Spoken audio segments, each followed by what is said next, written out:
জাতি মাটি ভেটি হিমন্ত বিশ্ব শৰ্মাৰ চৰকাৰৰ সন্মুখত কিমান সুৰক্ষিত এডভান্টেজ আসাম 2.0 নামত এওঁলোকে বেলতলা মৌজাৰ সৰুসজাই গাঁৱৰ মানে ৰেভিনিউ ভিলেজ আৰু তেওঁলোকে প্ৰায় 28 বিঘা একঠা 8.72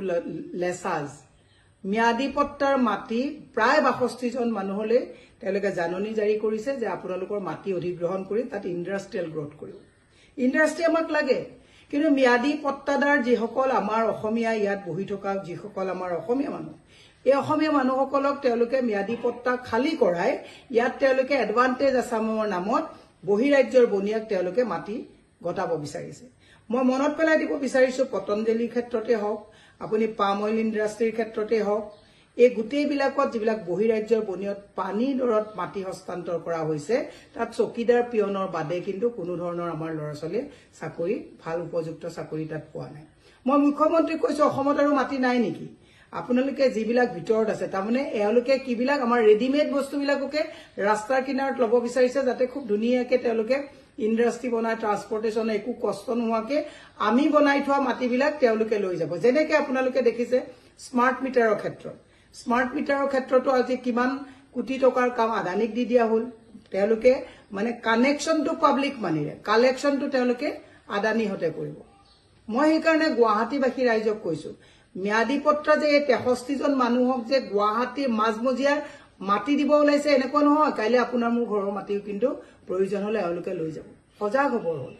এই কাৰণে মই আপোনালোকক অনুৰোধ কৰিছো মই একচুয়ালি এখন আপলোড কৰি দিম বুলি ভাবিছিলো কিন্তু ইয়াত মই মানুহ যিসকলে তেওঁলোকে বেয়াও পাব পাৰে নটিছখন মোৰ হাতত আছে মই কেমেৰাত দেখাই দিছো গভৰ্ণমেণ্টে কেনেকৈ মাটি বিচাৰি যে আপোনালোকক বেলেগ জেগাত মাটি দিব মই ধৰিলো আজি মই ইয়াত আছো মোক বেলেগ কৰবা জেগাত দিব এই কথাটো যে তেওঁলোকে বিচাৰিছে বেলেগটো বহু জেগাত মাটি আছে ইন্ডাষ্ট্ৰি বনাব তেওঁলোকে ডেভেলপমেন্ট কৰি লওক কিন্তু আমাৰ খিলঞ্জীয়া যিসকল মানুহ আমাৰ অসমীয়া যিসকল মানুহে ইয়াত মাটি লৈ আছে তেওঁলোকৰ মাটি কিয় অধিগ্ৰহণ কৰি ইন্ডাষ্ট্ৰি বনাব আদানি এয়াৰপৰ্টৰ কথা মই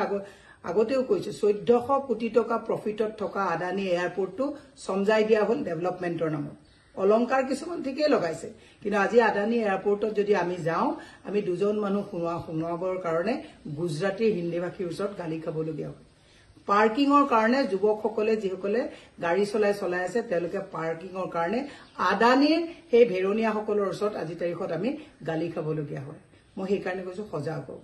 এই যে মাটি যোৱা আৰম্ভ হৈছে মুখ্যমন্ত্ৰীয়ে যে সুটেট সাইড যে নীতিবিলাক যে দিছে এইবিলাক আমাক তাত ব্যস্ত কৰাই ৰাখি এই মাটিবিলাক বহিৰাজ্যৰ বনিয়াৰ লগত বেপাৰ কৰাৰ যি কাম কৰিছে ই অখনি সংকেত অসমৰ হাতত আজি মোৰ মনত পৰিছে যে আজিৰ অসমীয়াই নিজক নিচিনিলে অসমত অসমীয়া ৰহাতলৈ যাব ভগনীয়া হ'ব এই কথাখিনি কিন্তু হিমন্ত বিশ্ব শৰ্মাৰ আমলত হ'বলৈ গৈ আছে মই বিশদভাৱে সেই এৰিয়াবিলাকত গৈ অসমৰ ৰাইজৰ জ্ঞাতাৰ্থে আমি জনাম